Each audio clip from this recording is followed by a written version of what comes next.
6h58, de volta com o Manhã no Ar e as principais notícias do dia. O governo do Amazonas firmou ontem uma parceria com a Fundação Nacional de Saúde, a FUNASA, que viabiliza o aproveitamento de verbas já existentes destinadas ao saneamento básico que irão beneficiar 41 municípios do interior. Existem municípios com verbas já aprovadas no valor total de 44 milhões de reais. Há recursos da ordem de 127 milhões de reais para projetos que necessitam apenas de reajustes e atualizações para serem efetivados. E agora a gente volta a falar dos casos da área policial, porque a polícia conseguiu chegar aos autores de um assassinato registrado na semana passada. A vítima, Sebastião Gomes Braga, de 37 anos, foi morto a pauladas pelos próprios enteados. Segundo o delegado, a dupla teria planejado o crime por vingança. Os irmãos Devani Gontijo Gomes e Marco Antônio Gontijo Gomes foram apresentados aqui na Delegacia Geral. Contra eles pesa a suspeita de assassinato contra Sebastião Gomes Braga, de 37 anos. Segundo a polícia, esse crime aconteceu na última quinta-feira no bairro Colônia Santo Antônio, na zona norte aqui da cidade de Manaus. Pelo que a polícia investigou, o Marco Antônio teve um desentendimento com o Sebastião, que era padrasto dos irmãos, e depois chamou o Devani para se vingar.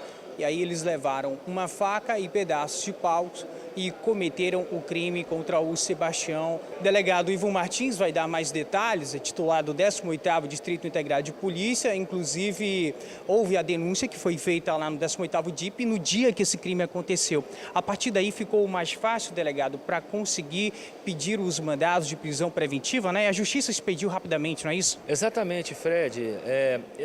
O fato aconteceu exatamente como você explicou agora. A notícia foi realizada por um outro irmão no 18º DIP, um irmão também que foi testemunha das agressões contra o Sebastião, e a partir daí o caso foi noticiado como tentativa de homicídio. E a partir daí a gente desenvolveu as investigações, a autoria já era conhecida, de certa forma facilitou o trabalho, que consistiu apenas em reforçar a suspeição que pesava então contra o Devani e o Marco Antônio. E assim nós fizemos no curso da investigação, faltava prender os dois, e assim o fizemos no decorrer do final dessa semana. O Devani foi preso na sexta, o Marco Antônio ontem, graças à família que avisou a Polícia Militar, né? A Polícia Militar então pegou e conduziu o cidadão até o 6º DP, o caso está encerrado, mas infelizmente com a morte do seu Sebastião. Tem um detalhe, delegado, que aqui na delegacia o Devani disse que estava arrependido, só que a polícia, inclusive, quando foi levantar a ficha dele, descobriu outros crimes, né? Quais são? O Devani tem um outro homicídio que ele responde perante a 2ª Vara do Tribunal do Júri e tem 2 roubos ainda, fora os boletins de ocorrência, noticiando perturbação de sossego e outras situações que acometem a vida dos dois.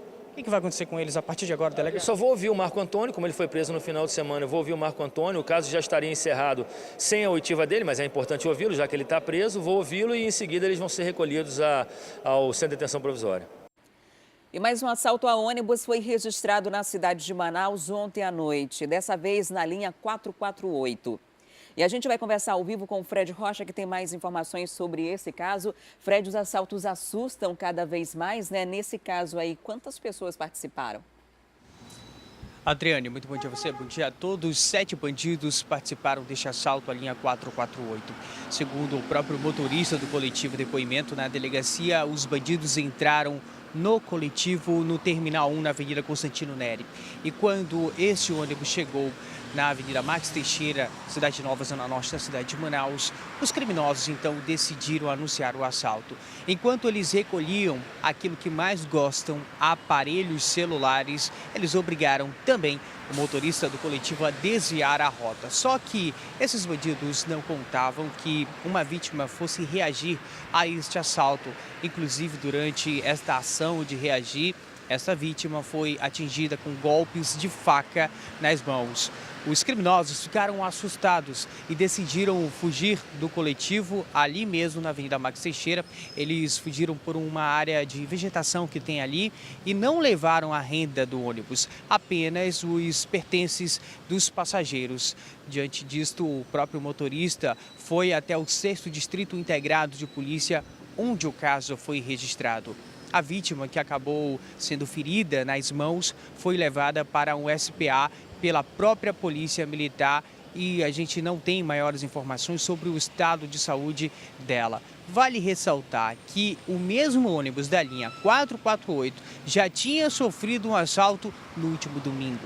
Ou seja, no intervalo de pouquíssimo tempo, mais uma vez, os bandidos invadiram o coletivo e fizeram ali as vítimas, ou seja, as pessoas que estavam voltando para casa, até porque esse assalto aconteceu na noite de ontem. O ônibus estava vindo do centro da cidade em direção à Zona Norte. A maioria voltava do trabalho, da escola, e aí esse é um problema antigo aqui da cidade de Manaus. A gente lembra que ainda no ano passado, o motorista do transporte coletivo foi assassinado durante um assalto também ali, a linha em que ele trabalhava, na própria Avenida Max Teixeira. São casos recorrentes, não é nenhuma novidade não. Adriano. Infelizmente, né, Fred? Muito obrigada pelas informações, até já. E um suspeito reagiu a uma abordagem policial e acabou morto. A troca de tiros aconteceu no conjunto Castanheiras.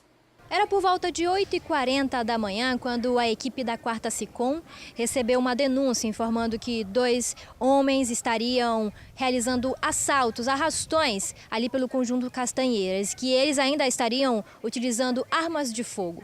Nesse momento, então, a viatura da 4ª SICOM se deslocou até a área em busca dos 2 suspeitos e a situação para um deles não acabou nada bem. A viatura pegou. Ela sabe que o local ali é quanto mais, né, de acontecer esse tipo de roubo. Eles tentaram, né, foram lá fazer a averiguação no local e daquela situação ali do tirocínio policial, né, foram fazer a volta numa outra rua que eles poderiam estar.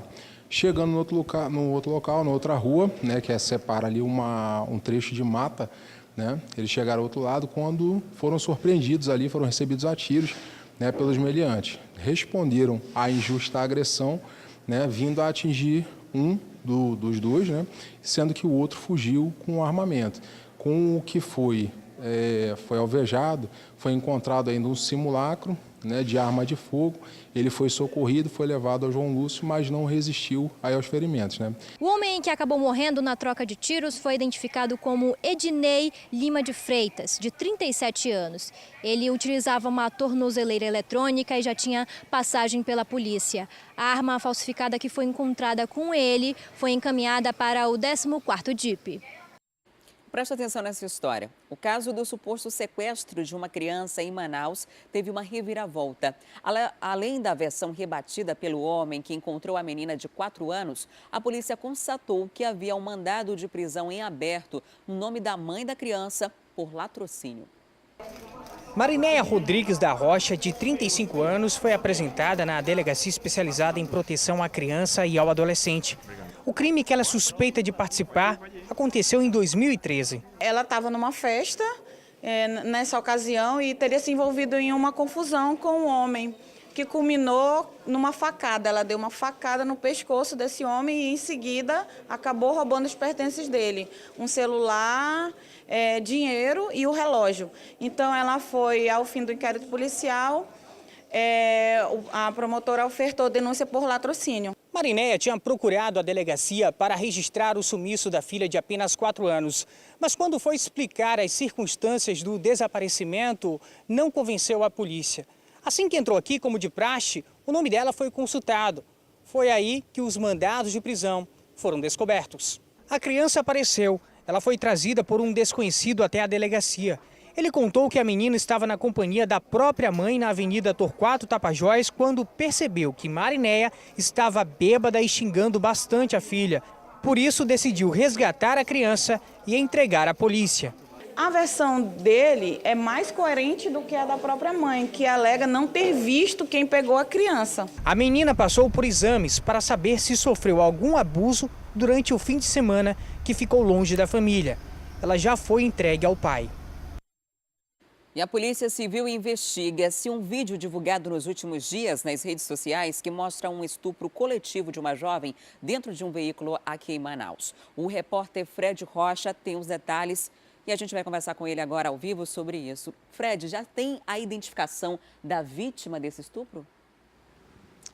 Por enquanto ainda não, Adriane. A Delegacia Especializada em Proteção à Criança e Adolescente está investigando o caso. O vídeo que você vê agora, ele circulou pelas redes sociais e chegou até o conhecimento da polícia, que não tem nem a identificação da própria vítima e também dos rapazes que participam deste estupro coletivo. Aparentemente, eles estão rodando de carro pela cidade, a jovem está desmaiada, enquanto eles se aproveitam justamente dessa situação dela e aí acabam pegando nas partes íntimas ali daquela jovem. Não se sabe a circunstância em que isso tudo aconteceu, se eles estavam voltando de alguma festa, se tinham saído de alguma casa, também o porquê que essa jovem estava desmaiada, se foi dopada. As informações são preliminares ainda, é justamente isso que a polícia quer descobrir, o que aconteceu, quem são essas pessoas para poder responsabilizá-las. O caso, como eu falei, está com a Delegacia Especializada em Proteção à Criança e Adolescente. É que, apesar de se ter poucas informações até o momento sobre esse caso, existe a suspeita de que todos os envolvidos nesta situação sejam adolescentes, até mesmo pela fisionomia de cada um, tanto daquele que está dirigindo o carro, quanto também dos demais rapazes e da própria vítima, que realmente aparenta ser adolescente. Quem tiver alguma informação pode ligar para o número 181, fazer uma denúncia anônima, informar quem são esses rapazes para que a polícia possa chegar até eles e fazer um interrogatório, né? Tentar alguma explicação, se é que existe de fato uma explicação plausível para o que aconteceu, porque é um aparente estupro dessa jovem que estava numa situação vulnerável, sequer podia se defender, porque nitidamente ela está desmaiada aí neste vídeo, não consegue nem ter noção do que está acontecendo.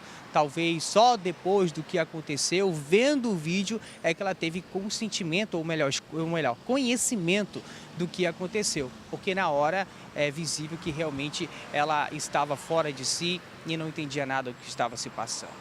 Adriana. Tá certo, Fred. Muito obrigada pelas informações. Até daqui a pouco. E agora a gente vai para um breve intervalo e na volta tem informações sobre vagas remanescentes do SISU. Se você ficou na lista de espera, então fique atento. Eu volto em instantes, não saia daí.